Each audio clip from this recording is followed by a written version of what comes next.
Então, Zacarias capítulo 4.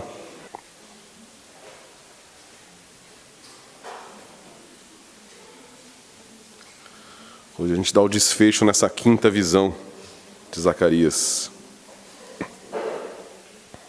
Vamos ler o capítulo inteiro novamente. O anjo que falava comigo voltou a me despertar, como se desperta um homem do sono, e me perguntou: que vês?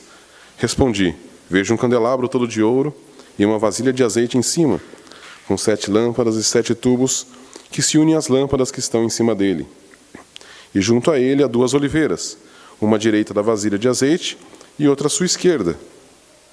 Então perguntei ao anjo que falava comigo: meu senhor, que é isto?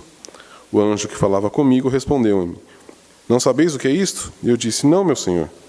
E ele me respondeu: esta é a palavra do Senhor a Zorobabel, não por força nem por poder, mas pelo meu espírito, diz o Senhor dos exércitos.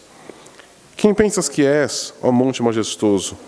Diante de Zorobabel te tornarás uma campina, e ele trará a pedra angular com aclamações: graça, graça. Ainda a palavra do Senhor veio a mim. As mãos de Zorobabel lançaram os alicerces desse templo, as suas mãos também o acabarão. Assim saberás que o Senhor dos exércitos me enviou a vós. Quem despreza o dia das coisas pequenas? Estes 7 se alegrarão, vindo prumo na mão de Zorobabel. Estes são os 7 olhos do Senhor, que percorrem toda a terra. Então lhe perguntei: que são as 2 oliveiras, uma à direita e outra à esquerda do candelabro?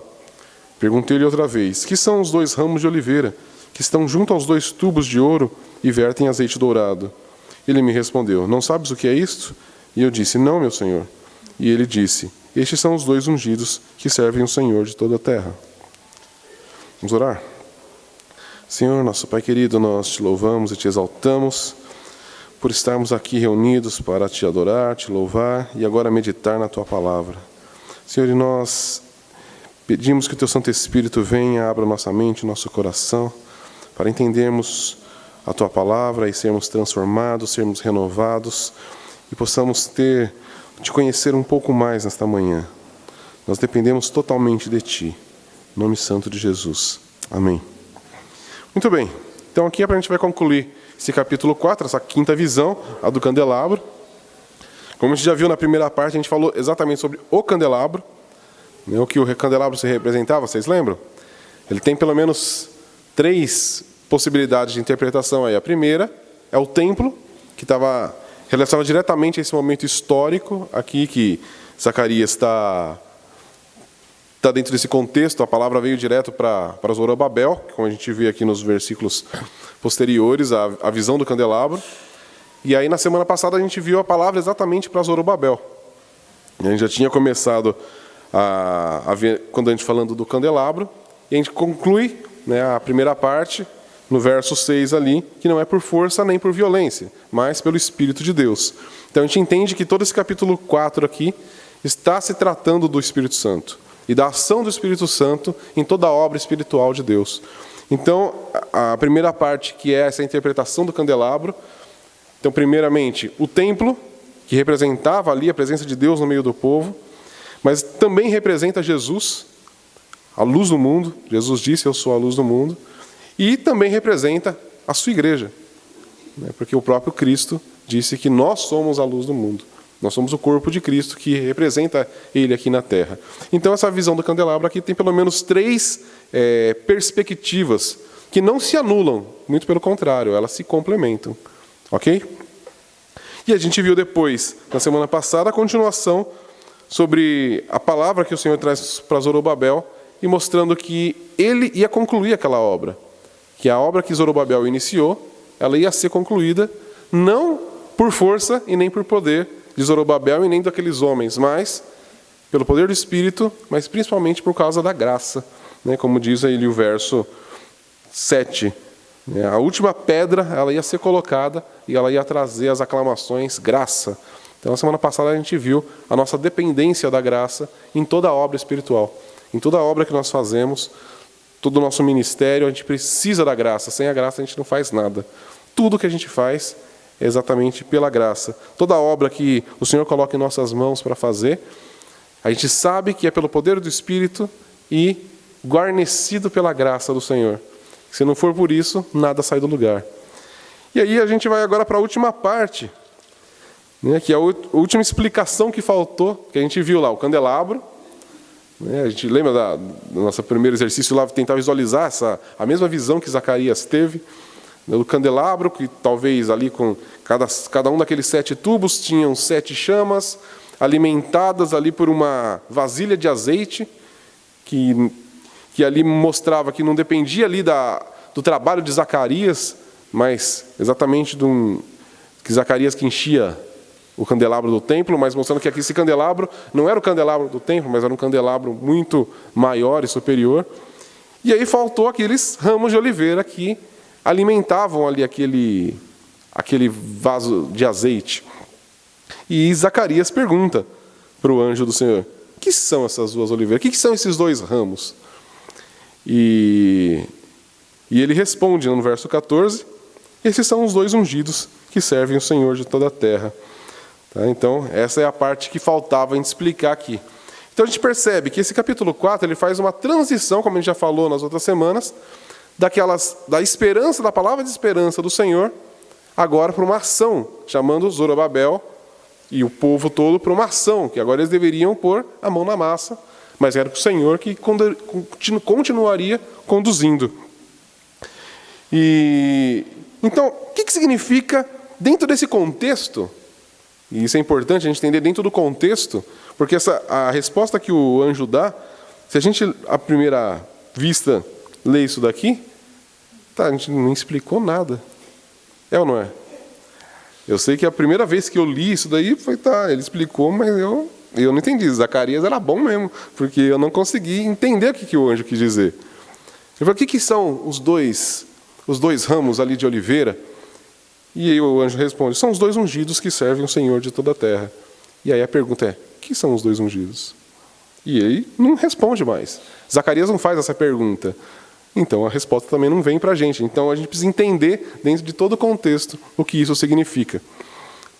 Muita gente já tentou dar explicações para isso daqui. Alguns falavam que era os 2 grandes profetas do momento, que eram Zacarias e Ageu. Mas o texto não dá nenhuma indicação disso. Ageu não é citado em momento algum aqui. Não tem porquê o Senhor falar que aqueles 2 ungidos é Zacarias e Ageu. Mas, se a gente pensar nesse capítulo 3 e 4 que a gente estudou, capítulo 4, a palavra é para quem? Para Zorobabel. Zorobabel é o príncipe, o governador ali, descendente de Davi. No capítulo 3, fala sobre quem? Sacerdote Josué, que era o sumo sacerdote, a linhagem sacerdotal. As 2 coisas estão muito relacionadas a todo o Antigo Testamento. Se a gente olhar toda a história do povo de Israel, a gente percebe que Deus estabeleceu 2 ofícios muito importantes, que era qual? O sacerdócio e a realeza. Existiam também os profetas. Então eram 3 ofícios importantes. Só que, dentro desses 3, o sacerdócio e a realeza, eles eram de linhagem. De profeta não.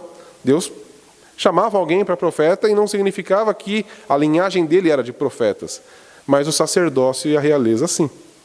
E Deus, a gente viu quando Deus chama Davi, escolhe Davi para ser rei, e ele fala que agora a descendência de Davi iria brotar o Messias.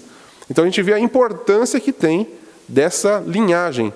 E a gente vê também a importância da linhagem sacerdotal. Lá desde Arão, a mesma linhagem se manteve, porque Deus estabeleceu uma família, né, a família de Levi, e dentro da família de Levi pegou uma família ali para ser a família sacerdotal.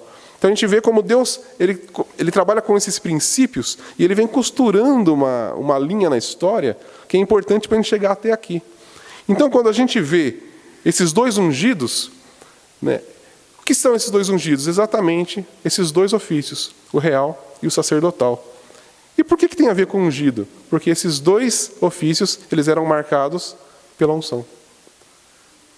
O termo aqui, ungidos, ele é literal do hebraico aqui é filhos do óleo.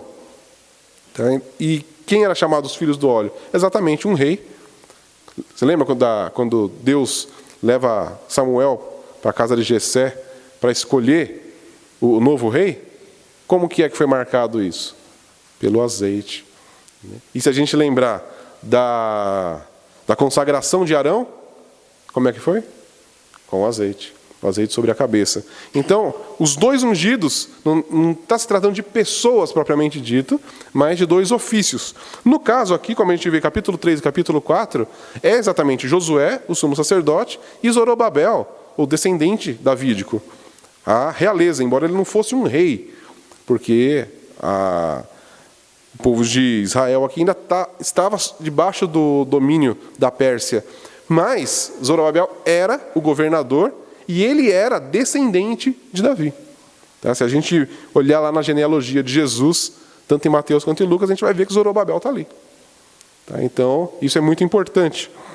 Então, quando fala aqui dos dois ungidos, estão falando exatamente desses dois ofícios. Agora, o que esses dois ofícios representam de tão importante para ele estar dentro desse contexto todo?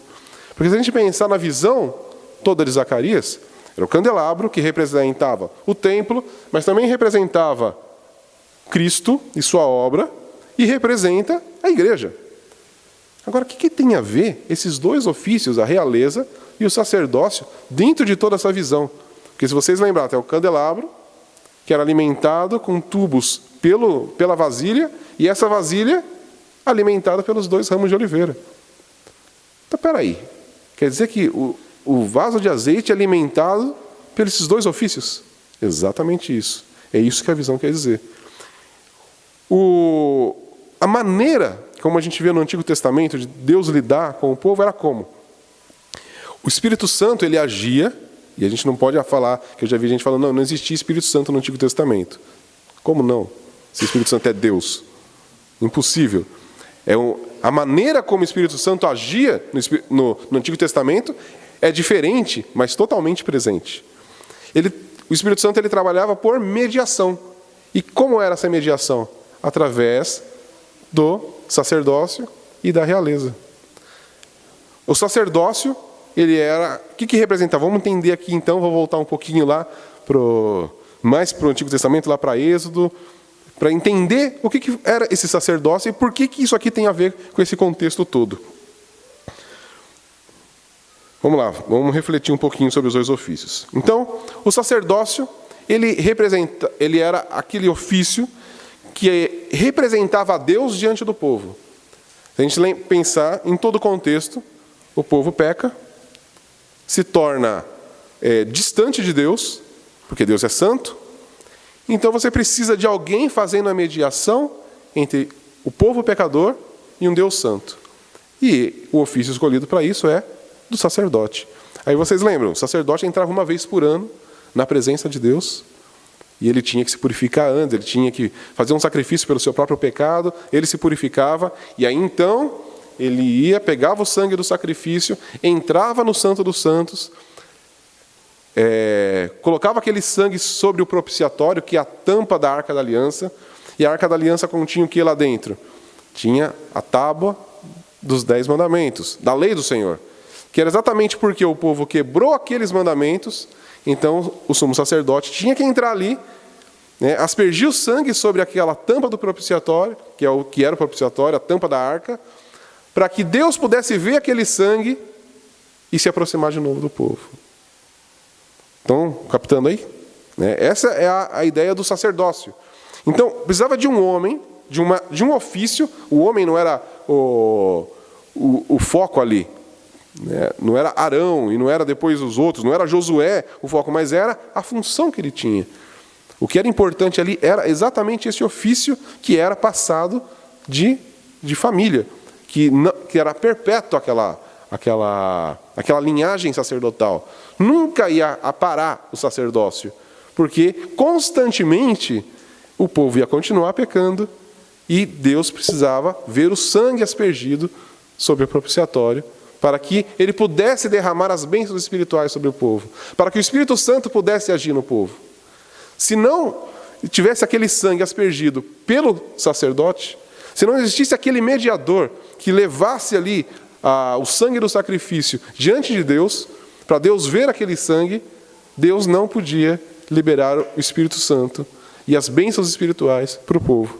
Por isso era tão importante o sacerdócio, porque era exatamente essa mediação por causa do pecado do povo. Era como deixar o povo propício, ou Deus propício de novo ao povo, né? Fazer essa conexão novamente entre Deus e o povo. Amém? O segundo ofício aí é do rei. E para que serve um rei? Qual que era a importância do rei? Como que isso representava nessa mediação, né, entre Deus e os homens? Porque Deus, ele determinava uma lei, e o rei era o homem responsável por cumprir essa lei. Era ele que trazia os decretos de Deus para o povo, e ele governava o povo para quem? Para Deus. Por isso que foi tão importante a questão de Davi. E o que Deus falou a respeito de Davi? Encontrei um homem segundo o meu coração, que vai fazer a minha vontade. Era essa questão da realeza. Não era o que Saul fez. Qual foi o grande problema de Saul? Ele reinou para si mesmo. Ele não reinou para Deus, ele não governou o povo para Deus. Tanto é que a gente vê lá qual foi o grande problema e onde Deus trouxe a palavra que estava retirando o governo de Saul. Quando ele entrou no meio do sacerdócio, lembra disso? Ele entrou e ele quis oferecer o sacrifício. Ou seja, ele não obedeceu a Deus. Deus estabelece os ofícios e Saul quis atropelar todas as coisas. Porque ele não estava preocupado, na verdade, com o Espírito Santo agindo no meio do povo. Ele queria ele ali ser o cara. Então, e essa é a grande diferença entre Davi e Saul. E Davi era o homem segundo o coração de Deus, que ia fazer a vontade de Deus para o povo. E a gente vê, Davi pecou? Pecou. Mas o grande ponto é que Davi governou aquele povo para Deus. E por isso, a promessa de que o Messias viria da descendência de Davi. E isso é muito importante. Deus não tirou mais não trocou mais a linhagem como tinha feito com Saul. De Saul não aconteceu mais nada, mas de Davi, sim, até chegar em Jesus. Amém? Então, Deuteronômio fala uma coisa muito importante sobre o rei. Você não precisa abrir, eu posso ler aqui. Deuteronômio 17, versos 18 e 19, falando sobre como seria um rei que se assentasse no trono. Quando se assentar sobre o trono do seu reino, fará para si uma cópia desta lei, tirada do exemplar que está com os sacerdotes levitas, e a escreverá num livro. Ele o terá consigo e o lerá todos os dias da sua vida, para que aprenda a temer o Senhor seu Deus, e a guardar todas as palavras desta lei e estes estatutos para os cumprir. Olha que interessante. Então, quando um rei assumia o trono, o que ele tinha que fazer? Ele tinha que pegar a lei e ele tinha que fazer um manuscrito de toda a lei. Ele tinha que copiar a lei de próprio punho. E tinha que guardar esse livro com ele e ler todos os dias, para aprender o temor do Senhor e para levar o povo a cumprir aquelas leis. Então, o rei, o ofício da realeza, ele era muito mais do que um governante. Ele era alguém que se aproximava tanto das palavras do próprio Deus, era alguém que conhecia Deus, conhecia a vontade de Deus, sabia o que Deus aprovava e desaprovava, e ele fazia tudo para cumprir aquela lei. Ele exercia o temor do Senhor. Ele era um praticante do temor do Senhor, constantemente com aquele livro ao seu lado, tendo aquelas palavras, né? E a ideia aqui, se a gente, isso é meio que implícito, mas alguém que copia um livro e passa a lê-lo todos os dias, o que acontece com essa pessoa? Ela decora, é ou não é? Então qual que era a ideia? E aí, se a gente lembrar de Davi, guardei a tua palavra no meu coração, para não pecar contra ti. Medito nas tuas palavras, dia e noite. Essa era a função do rei. A principal, em primeiro lugar. Antes de governar, ele tinha que ter a palavra no seu coração. Ele tinha que ser fiel a Deus, fiel à vontade de Deus. conhecedor de Deus. E como a gente falou, lembra da semana passada, que a gente falou qual que era o propósito de Deus em todas as coisas? Ser conhecido. Por que Deus fez tudo isso? Está trazendo essa palavra para Zorobabel ali, para Zacarias, para que eles conhecessem a Deus. O objetivo de toda a vida cristã, como a gente falou na semana passada, é conhecer Deus. E estava falando, o primeiro momento ali de um rei era conhecer a Deus e continuar conhecendo Deus até o fim do seu reinado. E levar o povo a isso. Então o rei deveria, em primeiro lugar, ser um modelo de fidelidade. Ele era o que governava, mas o povo tinha que olhar para ele e ver quem? Um homem que era temente a Deus, que conhecia a palavra de Deus e que obedecia a palavra de Deus. Só assim o povo o seguiria também obedecendo a Deus. Tá? Então isso é muito importante. Ele tinha que ser alguém zeloso na obediência e reverente em adoração. E é isso que a gente vinha em Davi, não é? Por isso que Davi foi um grande rei. Mesmo tendo pecado, a gente vê o arrependimento real de Davi, porque ele conhecia a vontade de Deus. Amém? Então aqui a gente pode pensar que, no caso, trazendo para esses dois homens aqui, Josué, como sumo sacerdote, ele devia ocupar essa posição de sacerdote de novo, sendo o mediador entre Deus e os homens. E Zorobabel, como líder do povo, ele devia ser o quê? O homem exemplar. Aquele que conhecia a vontade de Deus, conhecia a palavra de Deus e que ia ser um exemplo de fidelidade, de obediência para aquele povo que estava agora em restauração. Então Deus está restaurando os dois ofícios, o ofício sacerdotal e o ofício real, ali dentro daquele momento histórico. Amém? Mas aí vamos, como a gente sempre tem visto, a nossa perspectiva não é só histórica, ela vai além. Então nós temos a nossa perspectiva cristológica e doutrinária aqui, que é o quê? Quando a gente pensa, né, nessa questão aqui do óleo vindo desses homens, que é o que o texto está dizendo, a partir do ministério sacerdotal, do ofício sacerdotal e do real, Deus vai conduzir o Espírito Santo para que chegue no candelabro, que representa o próprio povo de Deus. Ó, que bonito isso. Só que aí você olha para a situação ali do capítulo 3. Como estão as vestes de Josué? Sujas. Deus tem que purificar Josué. Então ele é um cara pecador. Aí a gente vê para Zorobabel. Zorobabel é um grande exemplo, né, de eficiência. Não, ele está ali, não sabe o que fazer, está fazendo. Né? E Deus tem que trazer a palavra, não desiste não, porque provavelmente Zorobabel estava ali meio, como a gente vê, a pressão era grande.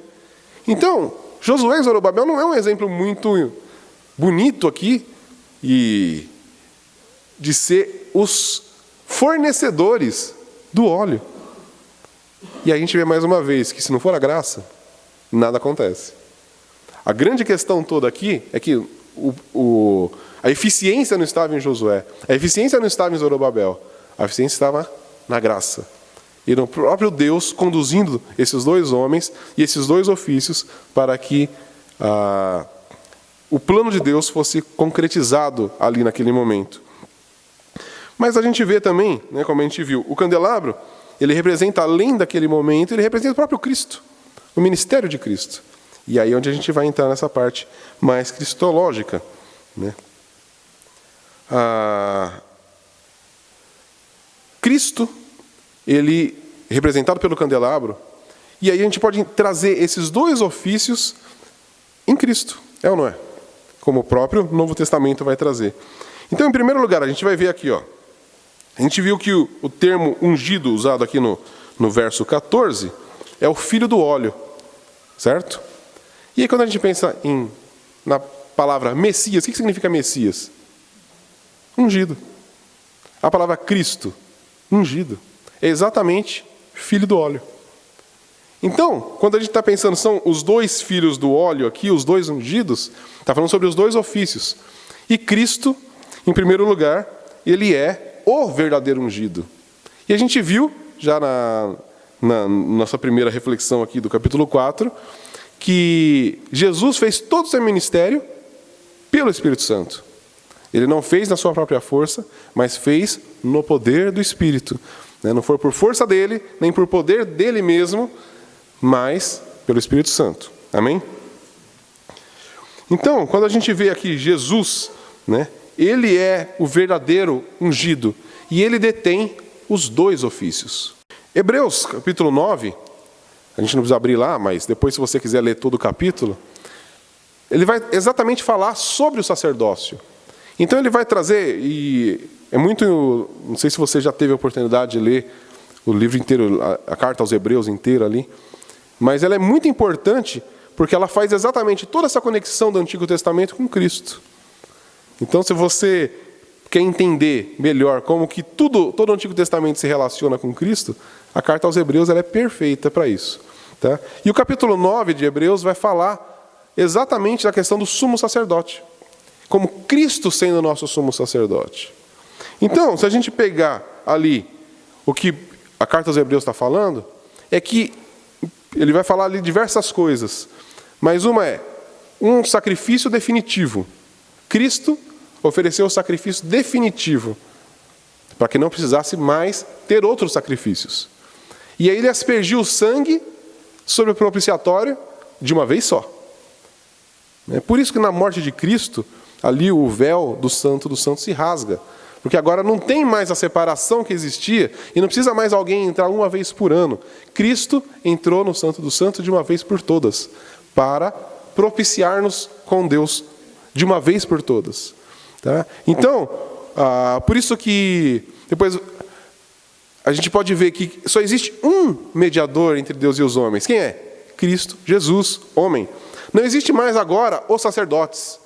Não existe mais um sumo sacerdote que precisa nos mediar com Deus. Existe o sumo sacerdote definitivo, que é Cristo. E toda a obra de Cristo a gente vai ver que se relaciona exatamente com isso. Porque a questão do sacerdócio era para que Deus pudesse ser propício de novo ao homem, alguém precisava morrer. Um sangue precisava ser derramado e esse sangue ser colocado ali, diante do Senhor. E foi exatamente o que Cristo fez. Ele foi o sacrifício, só que a grande diferença é que ele foi o sacrifício. Então, é muito interessante a obra de Cristo.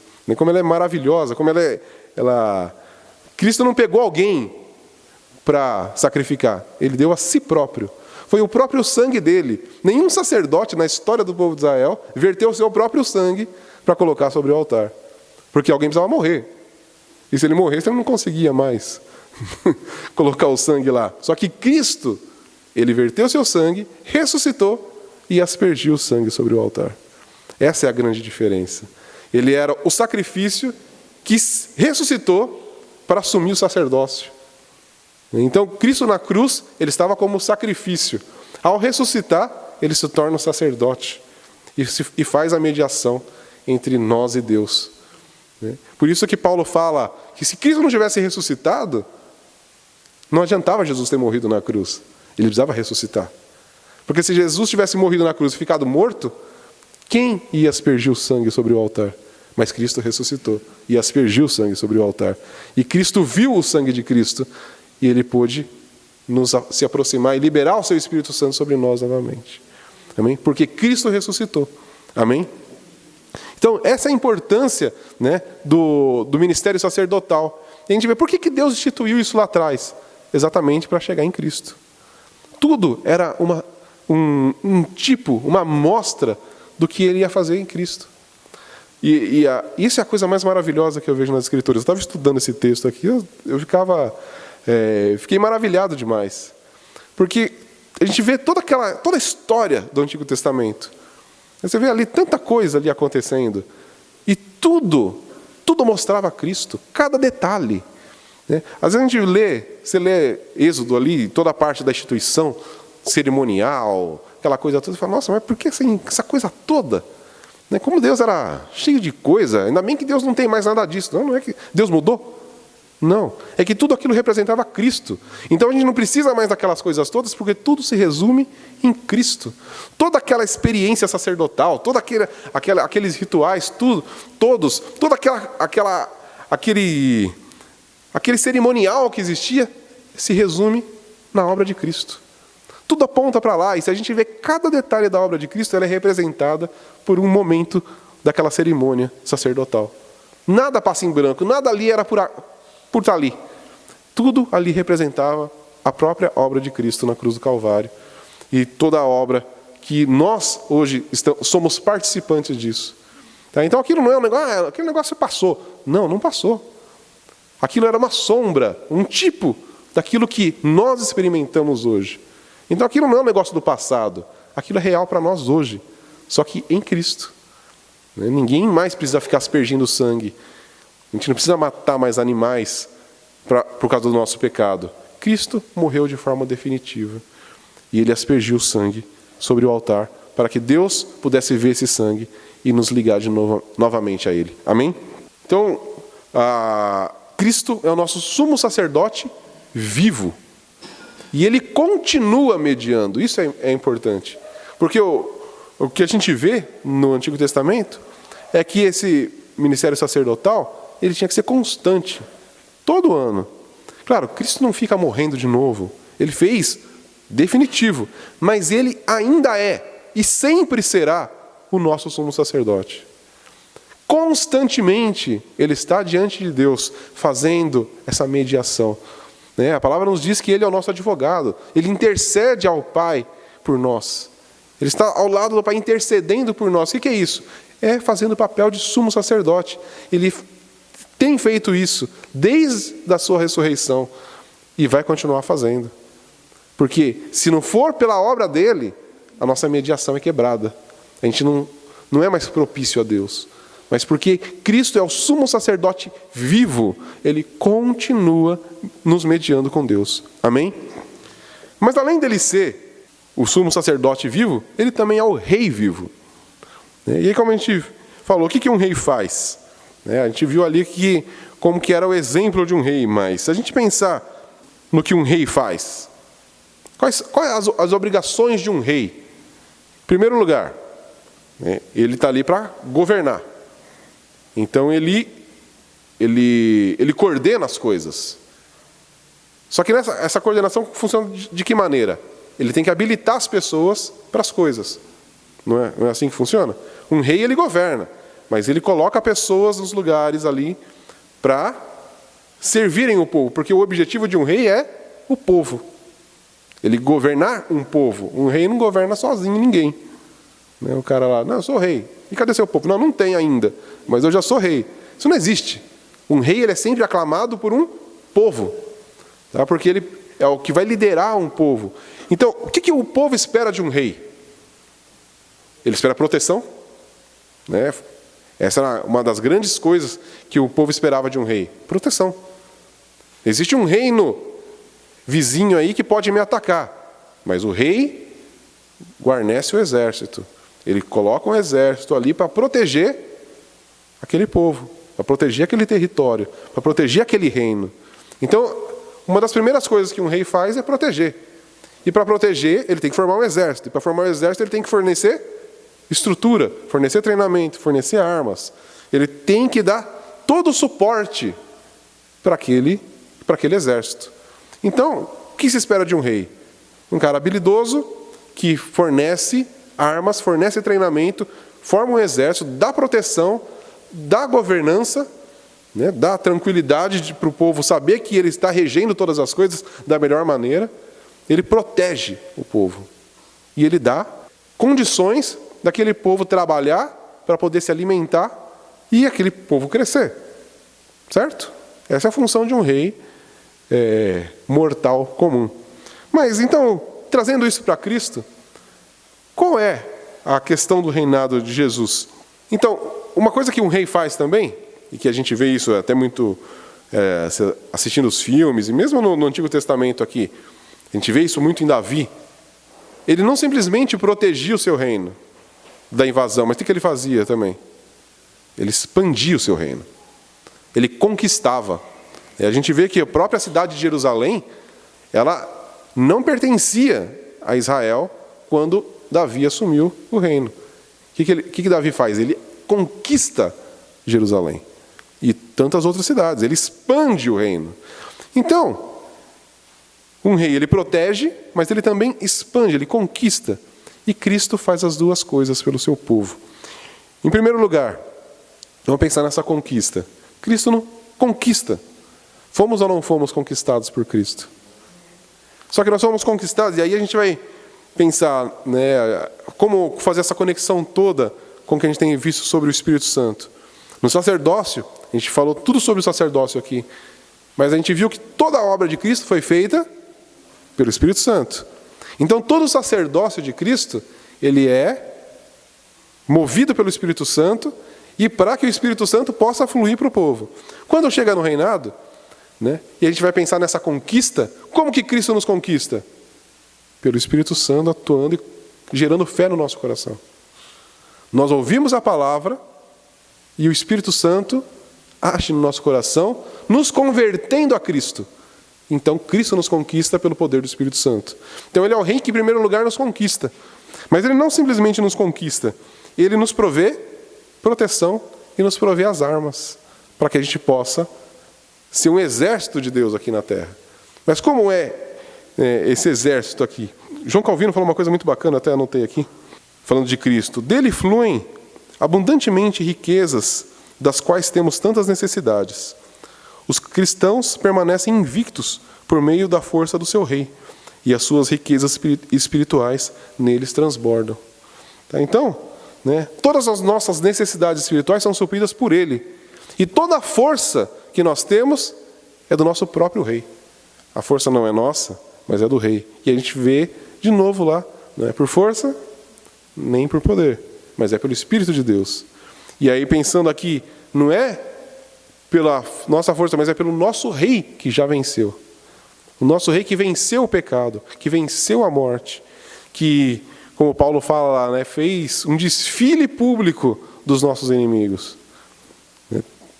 Transformou eles ao ridículo. Esse é o nosso rei. Ele venceu. Amém?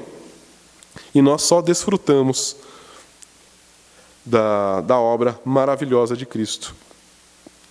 Agora vamos entender como que isso tudo se relaciona com a gente.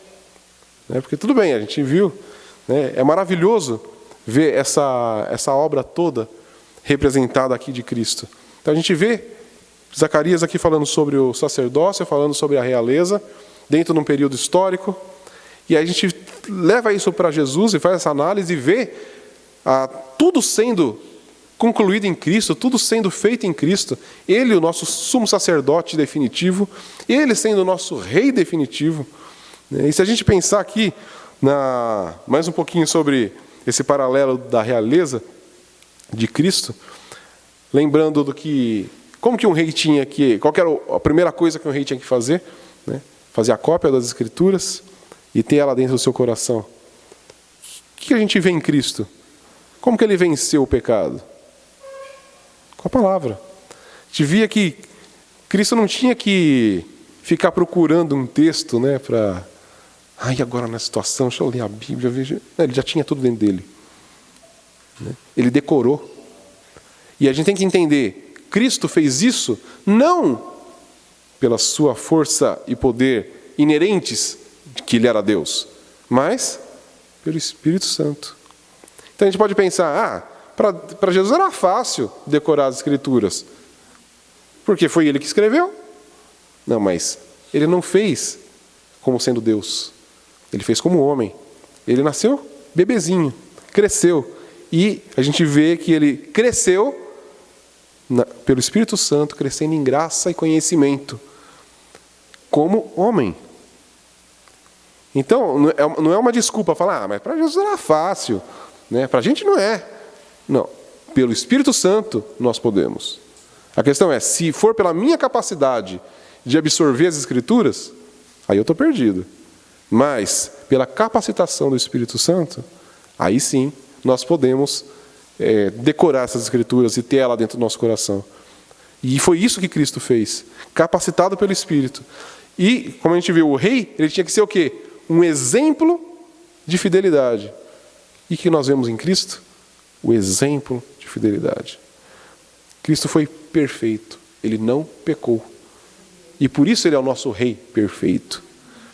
Porque ele nunca pecou. né? Ao contrário de Davi, que foi um homem segundo o coração de Deus, mas pecou. Cristo nunca pecou. Ele seguiu a vontade de Deus à risca. Em momento algum, ele se desviou daquele plano de Deus, da vontade de Deus, dos princípios de Deus. Ele seguiu ali à risca, perfeitamente.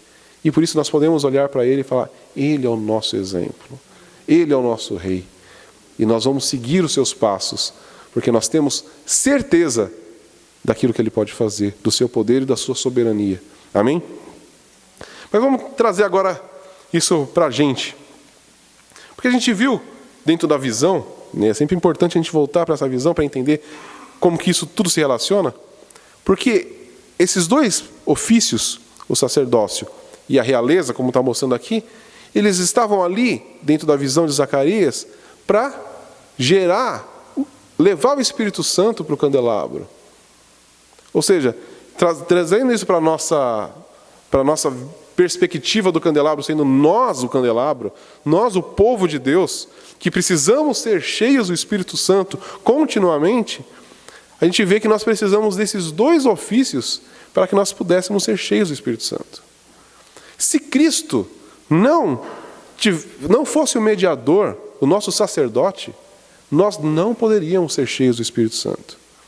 Se Cristo não fosse o verdadeiro rei, nós não poderíamos ser cheios do Espírito Santo. Nós só podemos ser templo do Espírito Santo, como a própria Bíblia nos diz, que a sua igreja, nós somos o templo do Espírito Santo. É por quê? Porque Jesus, como sacerdote e como rei, permite que o Espírito Santo flua.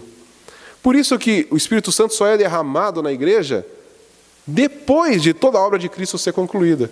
E Cristo é como se ele colocasse, né, o último detalhe da sua obra, ao derramar sobre a sua igreja o Espírito Santo.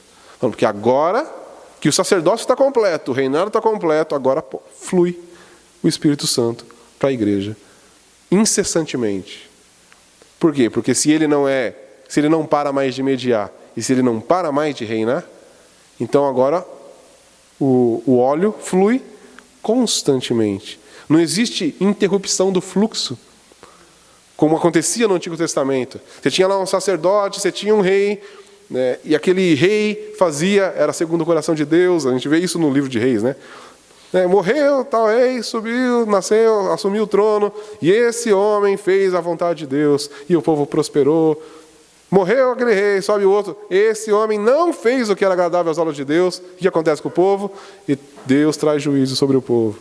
Por quê? Porque interrompia o fluir do Espírito Santo.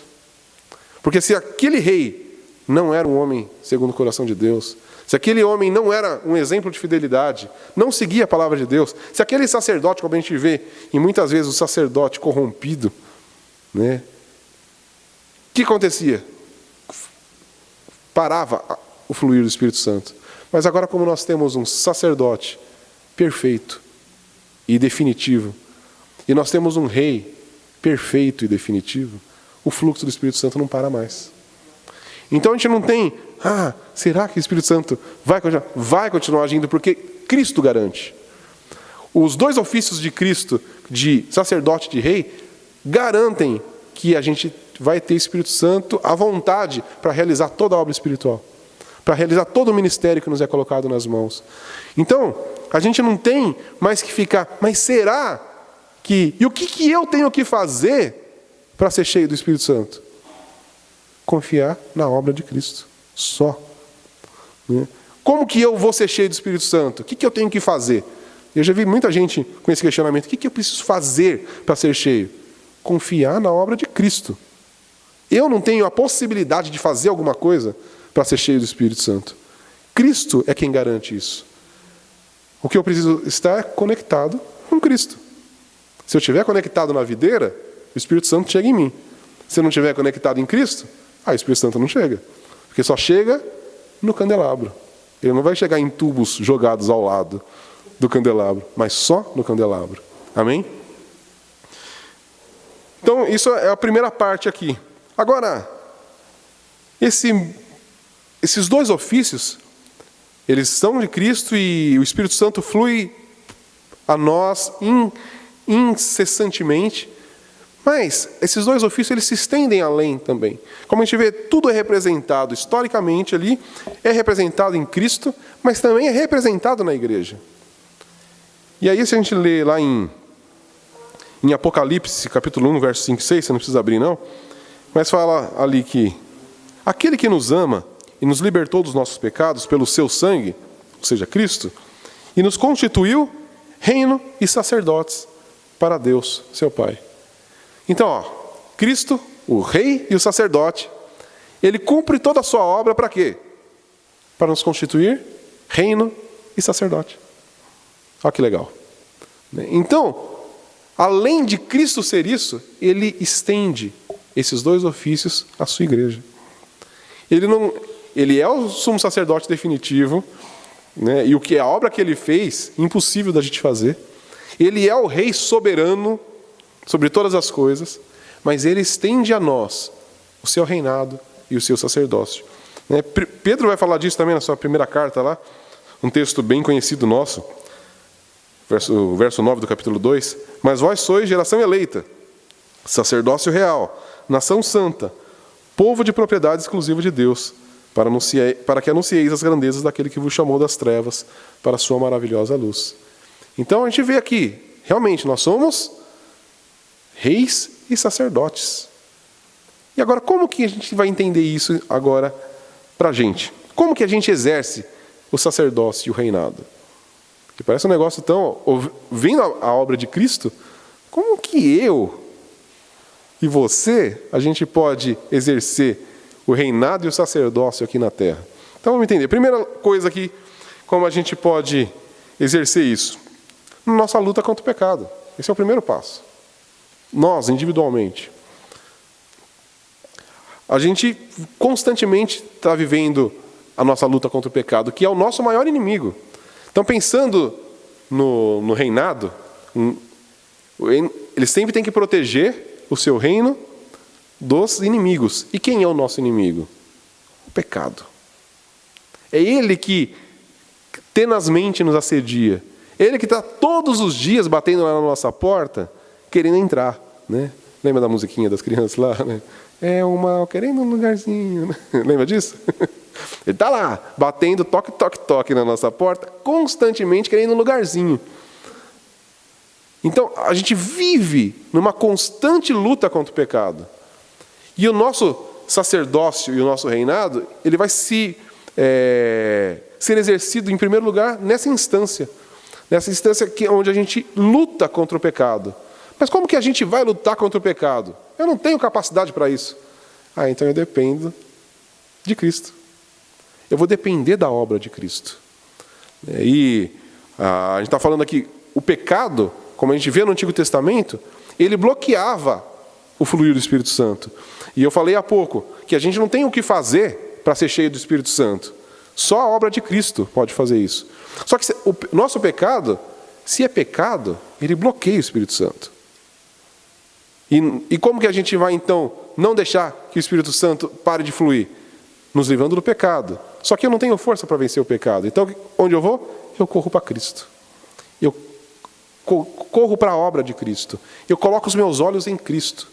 É assim que a gente vence o pecado. A gente é pelas Escrituras, mas a gente sabe que a gente não tem a capacidade inerente em nós de cumprir as Escrituras, se não for pelo Espírito Santo, se não for pela obra de Cristo. Então, quando nós nos vemos diante do pecado, qual que tem que ser a nossa atitude? Correr para Cristo. Falar, Senhor, eu não consigo vencer esse pecado, mas eu confio na Tua obra. O Senhor venceu o pecado lá na cruz.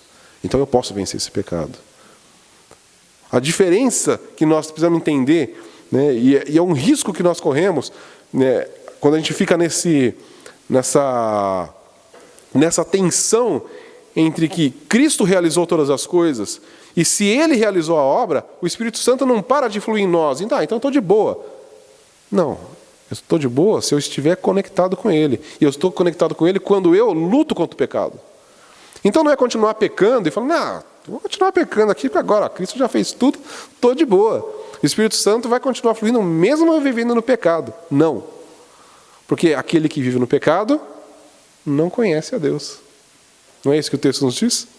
Aquele que vive na prática do pecado não foi alcançado pela graça. Então nós vivemos na nossa luta contra o pecado constantemente. Por quê? Porque fomos alcançados pela graça. Só que nós não confiamos na nossa força para vencer o pecado, mas confiamos na obra total de Cristo. No seu reinado, ele venceu o pecado. E ele fez. Então, quando o pecado nos assedia, o que nós temos que lembrar? Trazer a imagem na nossa cabeça de Cristo desfilando com os nossos inimigos. E ele fez isso na obra da cruz. E nós corremos para ele, nos arrependemos e somos libertos do nosso pecado. E nós podemos viver, então, sem aquele pecado. Nós podemos ter uma mudança de vida. E é isso que nós experimentamos. Então, o sacerdócio é nosso, o reinado é nosso? É. Porque nós lutamos contra o pecado, mas nós lutamos na força de Cristo. Então, é um reinado muito diferente. Nós somos reis e sacerdotes, mas a gente não faz nada pela gente mesmo. Mas que rei é esse que é um rei que depende... Nós somos um reino aqui, reis e sacerdotes. Mas a gente não consegue fazer nada sozinho. A gente precisa do rei definitivo e do sacerdote definitivo. Amém? A gente depende totalmente do nosso sacerdote rei. Agora, uma segunda aplicação nossa é do nosso testemunho. Ele nos fez geração eleita, sacerdócio real, nação santa, povo de propriedade exclusiva, para quê? Para agora ter novas insígnias, ser uma elite? Não, para quê? Qual o objetivo em Deus nos fazer isso? Nos tornar sacerdotes e reis? Para anunciar as grandezas daquele que vos chamou para a sua maravilhosa luz, das trevas para a sua maravilhosa luz. Então, por que ele nos faz reis e sacerdotes? Para anunciá-lo, para proclamar, para ser testemunha. E aí vamos voltar mais uma vez lá para o Antigo Testamento, né? Nas funções do sacerdote e do rei. A gente vai ver, o sacerdote, ele era responsável ali por fazer aquela mediação entre Deus e os homens, tá? Pelo sacrifício, o sangue aspergido. E ele era uma representação. Quando as pessoas olhavam para o sacerdote, toda a vestimenta do sacerdote, toda a cerimônia do sacerdote representava o próprio Deus. Quando alguém via o sacerdote, o que ele via ali? Um representante de Deus. Então, o ministério sacerdotal, ele era um testemunho de Deus, da obra de Deus, do Deus Santo. Quando alguém via o sacerdote, ele lembrava, pois é, Deus é santo e eu sou pecador. Pensa, você está andando na rua lá, tranquilamente, em Jerusalém, aí você vê o sumo sacerdote. Eu sou pecador mesmo. Porque aquele homem, era um homem, mas o ofício dele lembrava a todo o povo que o povo era pecador e que Deus era santo. É uma coisa que não tinha como separar. Você via aquele homem e você lembrava, eu sou pecador e Deus é santo. Então, o ministério sacerdotal, o ofício sacerdotal, ele era um testemunho de Deus, da santidade de Deus. E aí quando você viu o rei, né, e a gente vê muito isso em Davi, né, desde lá da sua primeira batalha, que foi contra Golias, o que ele fala para Golias? Né, você vem aí com lanças, mas eu vou contra ti no nome do Senhor. Então, o que Davi estava ali? E qual foi a grande fúria de Davi ali quando Golias desafiou o povo de Israel? Como que esse incircunciso desafia o povo de Deus? Né? Era essa a grande coisa com ele, né? Porque era com Deus. Então, e quando ele se tornou rei, né, ele queria representar Deus ali, ele queria falar de Deus para todo mundo. A gente vê isso recheado nos salmos que ele escreveu. Como ele queria proclamar as grandezas de Deus. E quando ele conquistava, por que ele conquistava? Para Deus. Né? Então, quando ele sempre falava sobre o exército do Deus vivo, né? Nós somos o povo do Deus vivo, né? A gente representa Ele. Então nós, como reis e sacerdotes, nós temos que ter essas duas posições também. De, como sacerdotes, mostrar um Deus santo. Para que as pessoas, quando veem a sua igreja, né, elas vejam que Deus é santo. Elas vejam uma igreja santa, totalmente separada do pecado. Elas têm que olhar para a igreja e ver um povo separado. Ver um povo que representa um Deus santo, que representa a santidade de Deus. E a gente vê como, hoje está o inverso, né? A gente vê uma igreja hoje que quer parecer com o mundo, que quer parecer, né, para que... Eu já vi gente falando isso. Não, porque eu quero que as pessoas realmente vejam que não tem diferença entre nós. Para eles se sentir à vontade no nosso meio. Não tem que se sentir à vontade dessa maneira. Ele tem que se sentir à vontade de qual maneira? Que a gente não rejeita, de que a gente não é agressivo, mas que a gente não aceita o pecado. Era isso que o sacerdócio representa. A santidade de Deus. As pessoas têm que olhar para a igreja e ver, não, esse povo é diferente. Né? Lembra quando a gente estudou, eu nem lembro quando foi que a gente estudou, mas eu lembro que eu falei disso, que uma carta que foi achada de um imperador romano, eu nem lembro qual que é o nome dele, mas ele falando sobre os cristãos ali no primeiro século. E qual era a observação dele? Tem esse povo aí, né, que se denomina cristão, né, que são denominados cristãos. Olha, eles se vestem normal, eles falam normal, eles comem normal, mas eles são diferentes. Né? Então a diferença não estava numa aparência, não estava na roupa, não estava na comida, não estava no jeito de falar, mas eles são diferentes. Eles têm algo que mais ninguém tem. Isso foi um correspondente ali, um relator, mandando uma carta para o imperador, para César, para falar quem eram os cristãos. E aí hoje nós temos uma igreja onde as pessoas olham para a igreja e não vê nada diferente. Só vê mais uma religiãozinha. Não é? Como vê tantas outras, os cristãos se tornaram apenas mais uma religião. Você tem a sua fé aí, mas a forma como você vive não tem diferença alguma. É ou não é? Eu já tive em contextos com cristãos onde realmente se ele não falasse, não, eu sou cristão, você nunca ia falar que o cara era. Mas por quê? Porque ele não falava glória a Deus? Não. Porque ele vivia como o mundo. É igualzinho. As suas atitudes, o seu palavreado, é igualzinho. Ele não tinha nada diferente. E o que nós precisamos? Né? Não é andar de uma maneira como se a gente fosse... né, perfeitinho, mas a gente mostrar a santidade de Deus. Não, eu não aceito o pecado. Eu luto contra o pecado. E mostrar isso para o mundo. A igreja precisa mostrar isso para o mundo. Da mesma forma como o rei que mostrava todo o poder de Deus, nós também precisamos anunciar o poder de Deus. Nós precisamos ser aquele povo que, e mais uma vez, não é mostrando um poder humano. E a gente vê também como muita gente quer hoje que a igreja seja poderosa na sociedade. Né? Tenha voz. Quando a igreja fala, a sociedade acate. Não é isso. Porque a nossa luta, né, não é contra a carne ou sangue, mas contra um reino espiritual. A nossa luta é contra Satanás e o pecado. A gente não luta contra homens.